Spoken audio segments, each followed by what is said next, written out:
होती हैं वो लिस्ट में उनको नहीं जाना चाहिए, ऐसा मोस्टली बोलते हैं, होता है ऐसा, लेकिन ऐसा वैसा कुछ नहीं होता। आप जितना ज़्यादा चैलेंज फेस करते हो अपनी लाइफ में उतना ज़्यादा आप आगे जाते हो, ये मैंने देखा है, अक्सर मेरा एक्सपीरियंस ये बोलता है। तो मैंने बताया MPPSC, तो MPPSC जो एग्ज़ाम कंडक्ट करवाता है तो उसमें जो टॉप पोस्ट जो होती है ना, डिप्टी कलेक्टर की होती है, DSP की होती है ना, उसी में से मैं एक आई हूँ। एक होता है UPSC जो दिल्ली से होता है, तो ये पूरे ओवरऑल इंडिया में करवाता है कंडक्ट, है ना, एग्जाम वही होता है, दोनों को सेम पढ़ाई करनी होती है, दोनों को सेम पढ़ाई है। MPPSC का जो कर रहा है उसको थोड़ा अपने लोकल का सराउंडिंग जो है उसको थोड़ा फोकस करना पड़ता है, और यहाँ जो UPSC की जो प्रिपरेशन कर रहा है उसको पूरा ओवरऑल इंडिया उसको फोकस करना पड़ता है, इंटरनेशनल भी फोकस करना पड़ता है। MPPSC में भी इंटरनेशनल भी फोकस करना पड़ता है, इंडिया भी फोकस करना पड़ता है, पर अपना MP का जो कल्चर है उसको ही फोकस करना पड़ता है। तो ये है कि MP में हमको जो MP का सराउंडिंग कल्चर है ना उसको ही फोकस करना पड़ता है, यहाँ पर ओवरऑल इंडिया को फोकस करना पड़ता है, ये होता है बस। UPSC की प्रिपरेशन करता है वो अपने स्टेट की भी प्रिपरेशन करता है, जैसे मैं UPSC की प्रिपरेशन कर रही हूँ, ठीक जो भी है, तो मैं यहाँ की भी प्रिपरेशन कर रही हूँ, तो मेरा यहाँ सिलेक्शन हो गया, मध्य प्रदेश में सिलेक्शन हो गया, तो मैं डिप्टी SP बन गई। मैं UPSC में सिलेक्ट होती तो मैं IPS कहलाती, तो मैं एक जिले की SP होती अभी, लेकिन अभी मैंने MPPSC क्लियर किया है तो मैं एक यहाँ सब डिवीजन की SDOP हूँ, ठीक है, ये अंतर होता है, समझ में आया?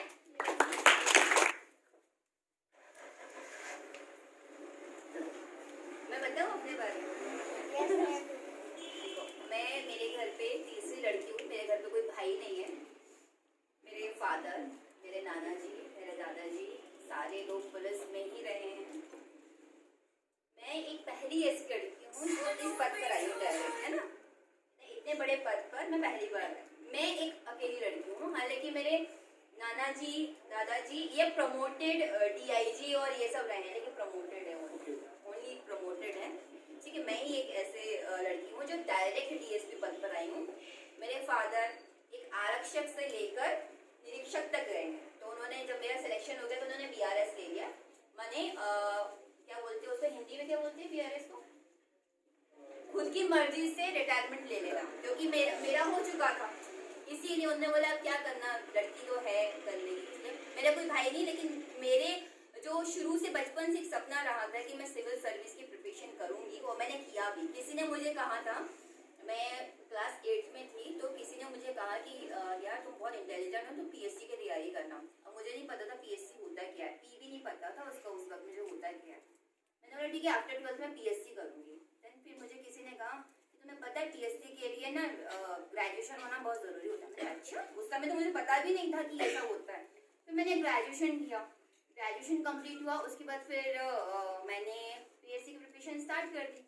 उसके बाद मेरी 14 से PSC की प्रिपरेशन स्टार्ट हुई थी, 17 में I got selected as DSP, है ना। तो 3-4 साल का मेरा स्ट्रगल रहा है, और इसमें क्या होता है, ये जो UPSC और PSC के बारे में मैंने बताया ना, क्या होता है, इसमें 3 चरण होते हैं, स्टेप्स होते हैं। 10 लाख या 6 लाख 7 लाख लोग शामिल होते हैं एग्जाम में, ठीक है। एक आपका एक पेपर होता है, उसमें से उस 10 लाख या 5 लाख जितने भी लोग हैं उनमें से कुछ 3-4 हजारों का उस पेपर के माध्यम से सिलेक्शन होता है, ठीक है। लाखों में से कितने आ गए अब आप? हजारों में आ गए, 3000, 4000। जब मैं थी तो 4000 लोग ही सिलेक्ट हुए थे, उन 4000 में मेरा नाम आया, ठीक है। लाखों में से अब हजारों में आ गए, अब हजारों में से आपको काय में आना है? 100 लोगों में आना है जब आप सिलेक्ट होंगे। तो ये 3 चरणों में होती है परीक्षा। पहले होता है प्रीलिम्स, प्रीलिम्स में लाखों लोग बैठ जाते हैं जो एलिजिबल होते हैं, जिन्होंने ग्रेजुएशन किया होता है, तो वो लाखों में से छट के जाएंगे। अब दूसरे चरण में, दूसरे स्टेप में आ गए, कहाँ गए आप? अपन मेंस में आ गए। मेंस, अब आपकी होंगे परीक्षाएं लिखित में, जो इंग्लिश मीडियम से इंग्लिश में लिखेगा, जो हिंदी मीडियम से वो हिंदी में लिखेगा, है ना। क्वेश्चन जो होंगे, क्वेश्चन भी तमाम दुनिया भर के क्वेश्चन होते हैं, राजनीति से होते हैं, जिसे पॉलिटी साइंस कहते हैं, राजनीति विज्ञान जिसको कहते हैं। उसमें हमारे पार्लियामेंट से लेकर प्रधानमंत्री, राष्ट्रपति, उपराष्ट्रपति, सारी व्यवस्था जो हमारा पॉलिटिकल सिस्टम है इंडिया का और इंटरनेशनल जो होता है पॉलिटिकल सिस्टम, उसके बारे में हमको नॉलेज गेन करना पड़ता है। पर मोटी मोटी किताबें पढ़नी पड़ती है उसके लिए। किताबें बहुत होती, मेरे घर में ये पूरी किताबें थी, ये जितनी भी है ना, मेरी पूरी लाइब्रेरी बनी पड़ी थी, मैंने हो गया था। मैंने हर चीज़ संभाल के रखी थी अपनी 4 साल की प्रिपरेशन में। मैंने मैगजीन तक मैंने बेची नहीं, ये हो गया था मेरे साथ, हर महीने मैगजीन लेना ये सब था। तो कहाँ थी मैं, क्या बताया मैंने? हाँ, मेंस में हम आ जाते हैं तो हमको ज्योग्राफी भी पढ़ना होती है, माने इंडिया की और एमपी की प्लस इंटरनेशनल भी हमको पढ़ना होता है। कुछ जगहों की जो पर्टिकुलर जगह होती है जो उसमें विशेष तौर पर लिखा रहता है वहाँ पर कि आपको ये पढ़ना है। फिर हमको साइंस भी पढ़ना होता है, फिजिक्स, केमिस्ट्री, मैथ्स सब पढ़ना, बायोलॉजी भी पढ़ना है हमको। बायोलॉजी में भी बहुत सारे जो सेक्शंस होते हैं ना, जूलॉजी और बॉटनी, ये सब हमको पढ़ना होता है, ये भी पढ़ना होता है हमको। एक जो सिविल सर्वेंट होता है ना, वो मल्टी टैलेंटेड होता है, पता है आपको। डॉक्टर तो सिर्फ विज्ञान की पढ़ाई करता है, इंजीनियर सिर्फ वो दूसरी फिजिक्स वाली पढ़ाई करता है और टेक्निकल फील्ड की पढ़ाई करता है। लेकिन वो एक जो सिविल सर्वेंट है ना, जो यूपीएससी से आया है या स्टेट सर्विस से आया है, उसको पूरी पढ़ाई करनी पड़ती है। वो ऑलराउंडर होता है, उसको सब चीज पढ़नी पड़ती है। उसको डॉक्टर भी पढ़नी है, उसको फिजिक्स भी पढ़ना है, उसको सब कुछ पढ़ना होता है। इंग्लिश भी पढ़नी होती है उसको, पूरा वर्ल्ड का नॉलेज उसको गेन करना पड़ता है। उसको लोकल कल्चर में क्या चल रहा है वो भी गेन करना पड़ता है उसको। तो ये होता है सिविल सर्वेंट। मैं अगर यहाँ पर खड़ी हूँ ना, तो मैंने सारी चीज पढ़ी है, अमेरिका की भी हो, लंदन की हो, चाहे कहीं की हो, चाहे एमपी के सिंगरौली की हो, सीधी की हो, कहीं की भी हो, चाहे वो अपने राजगढ़ की हो। राजगढ़ का चिड़ी को अभ्यारण्य कहाँ पर है, पहले तो हमें नहीं पता था, जब हम जनरल नॉलेज पढ़ते थे तो चिड़ी को अभ्यारण्य कहाँ पर स्थित है, तो 4 ऑप्शंस आते थे। तो फाइनली मैंने देखा चिड़ी को अभ्यारण्य राजगढ़ में है वो मैंने किताबों में पढ़ा था। तो ये सारी चीजें हमको नॉलेज गेन करना पड़ता है। ये हो गया हमारा मेंस में कितने लोग आए, हजारों में से, लाखों में से कितने आए, 1000। अब हजारों में से हमको 100 में जाना है। वैकेंसी के ऊपर डिपेंड करता है, 200, कभी 200 वैकेंसी आती है, कभी 300 वैकेंसी आती है, ऐसे आती है। अब हमको ये मेंस क्लियर करके यहाँ पर आएंगे हमें ना। अब ये पोस्ट है हमारी 200, मान के चलो 200 पोस्ट है, तो उसमें से 200 में से वो लोग ले लेंगे 600 लोग।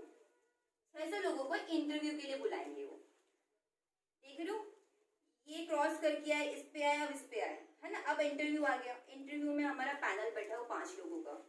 जैसे कोई आया था मेरे पास, अभी आई थी एक लड़की, यहाँ खड़ी हो गई, ऐसे करके सामने बैठा देते हैं। आपको 20 मिनट रहती है अपने आप को डिस्क्राइब करनी है, या आप किस बैकग्राउंड से आते हो, आपने क्या किया है अभी तक, आप कैसे स्ट्रगल करते हैं, वो सारी चीज जान लेते हैं उस समय। फिर वो उसमें नंबर देते हैं, 175 का होता है ये पूरा इंटरव्यू। तो उसमें आपको एक इंटरव्यू मात्र ऐसा होता है जो आपको हीरो से जीरो से हीरो बना देता है, ऐसा होता है। तो वो उनके ऊपर डिपेंड करता है, पैनल के ऊपर डिपेंड करता है कि ये लायक है या नहीं है अधिकारी बनने के। तो वो नंबर दे देते हैं, उस हिसाब से फिर नंबर सारे जुड़ते हैं, आपके मेंस के नंबर और इंटरव्यू के नंबर जुड़ के आपकी मेरिट बनती है। अब वो 600 लोग जो गए थे ना, इंटरव्यू में गए थे, अब उनमें लड़ाई हो रही किसके लिए, 200 पोस्ट के लिए लड़ाई हो रही है। उसमें से भी डिप्टी कलेक्टर और डीएसपी के लिए लड़ाई हो रही है, क्योंकि डीएसपी के पद है 10, डिप्टी कलेक्टर के पद भी 10 है या 21 है, जो भी है ना। तो उसमें लड़ाई है, टॉप पोस्ट में कौन आ रहा है। तो ऐसे करके मैंने उस 10 में आना, फिर वहां पर लड़ाई है। एक नंबर का मतलब फासला हो जाता है, एक नंबर से आपको कॉम्पिटिशन करना होता है। ये पूरी लड़ाई है यूपीएससी और एमपीपीएससी की और कोई स्टेट सर्विस।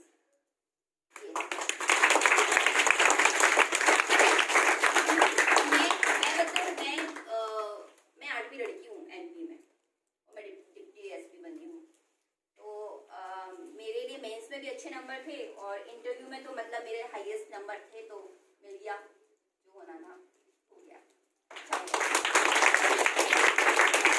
ये पूरी पढ़ाई 3 चरणों में होती है, पूरी पढ़ाई।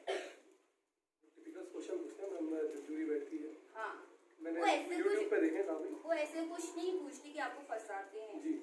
वो आपका बैकग्राउंड देखते हैं, और जो उनके पास बायोडाटा होता है उसके ऊपर, उसी पर बेस्ड होते हैं सारे क्वेश्चन, और उसी में वो फंसाते जाते हैं। बस ये होता है, बहुत इजीली गुजर जाता है। अगर आप जेन्युइन हो, आप ईमानदार हो, वहाँ पर जाके उस पैनल में जाके आप प्रिटेंड नहीं कर सकते कि आप आर्टिफिशियल बन रहे हो। आप जैसे लेकिन झूठ इंसान कब तक बोलेगा? 5 मिनट, लेकिन 20 मिनट बिठा के रखते हैं, कभी ना कभी तो निकल ही जाएगा। ये है। और कुछ पूछना है? लेकिन ये क्या 3 स्टेप्स में होते हैं ना, तो कुछ लोग हार मान जाते हैं। तो मैं 4 साल में लड़ाई लड़ी हूँ, हार मान जाती, अरे यार इसमें नहीं हुआ, क्या करें। इसमें हो जाता है, ये पहली सीढ़ी में हो गया, फिर दूसरी सीढ़ी में फिर लोग 0 पे आ जाते हैं। चलो वो तो ठीक है, दूसरी सीढ़ी से 0 पे जाना, जब वो लास्ट वाली सीढ़ी से वापस उतर के आ जाता है, जो सांप काट जाता है, सांप सीढ़ी में 98 में जाके सांप काट जाता है, ऐसे इंटरव्यू में पहुंच जाते हैं, लेकिन जैसे धंसता है वो सांप, तो वो डायरेक्ट नीचे आ जाते हैं। एक नंबर तो वैसे होता है एमपीपीएससी और ये सिविल सर्विस में तैयारी होती है, ऊपर जाती है फिर डायरेक्ट नीचे भी ला देती है। ठीक है, इसलिए लोग का हताश हो जाता है। हताश ही मानना है, बिल्कुल लड़ाई करते जाना और रेगुलर उससे कंटिन्यूटी में आपको पढ़ाई रखनी ही रखनी है, अगर आपको तैयारी करनी है, इस पोस्ट तक आना है।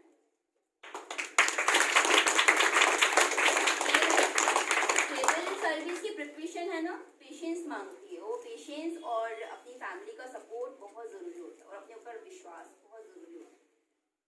तो इसी को ही मान के चलो तो अपने आप सक्सेस मिले। पेशेंस ज़रूर रखना है, लेकिन पेशेंस नहीं होगा ना तो एक हार में आप पीछे चले जाओगे, ये होता है। क्योंकि डिप्रेशन इतना ज़्यादा आ जाता है इस तैयारी में, क्योंकि सिलेक्शन नहीं मिल रहा है, नहीं मिल रहा है, नहीं मिल रहा है, फिर दूसरे साल इंतजार कर रहे होते हैं कि वैकेंसी आएगी, वैकेंसी आएगी, लेकिन हर साल वैकेंसी आती है, लेकिन एक साल पूरा चला जाता है आपका।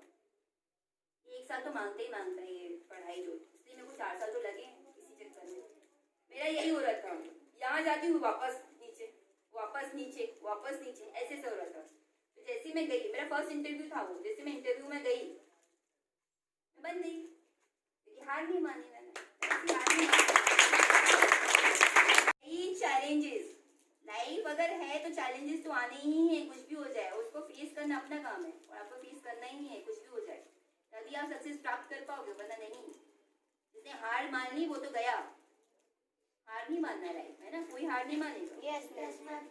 ठीक है, लेकिन स्कूल तक और अपने कॉलेज तक आपको अच्छे से पढ़ाई करनी है, देन आपको स्टार्ट करना है अपना करियर।